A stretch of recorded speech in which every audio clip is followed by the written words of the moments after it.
بسم اللہ الرحمن الرحیم۔ ناظرین و سامعین، السلام علیکم۔ ایک شخص نے مولا علی سے کہا کہ یا علی، مجھے بتائیں موت کیا ہے؟ مولا علی نے فرمایا، اگر میں تجھے بتا دوں کہ موت کی حقیقت کیا ہے تو تم کبھی یقین نہ کر پاؤ گے۔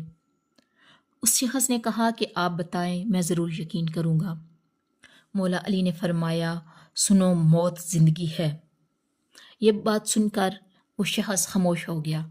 پھر اس نے کہا کہ یہ کیسے ہو سکتا ہے، انسان کی موت انسان کی زندگی ہو؟ مولا علی نے فرمایا، اچھا مجھے بتا، جب تم پیدا ہوئے تھے کس حالت میں تھے؟ اس شخص نے کہا، میں تو کیا، ہر انسان جب پیدا ہوتا ہے تو وہ رو رہا ہوتا ہے۔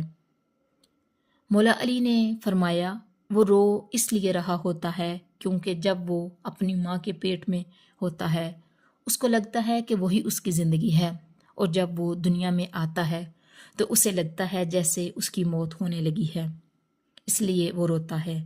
اور جب انسان دنیا سے جاتا ہے تو لوگ روتے ہیں کہ اس کی موت ہو گئی، مگر حقیقت یہ ہے کہ وہ اپنی اصلی زندگی کی طرف جا رہا ہوتا ہے۔ یہ ہے زندگی کی حقیقت اور موت کی بھی۔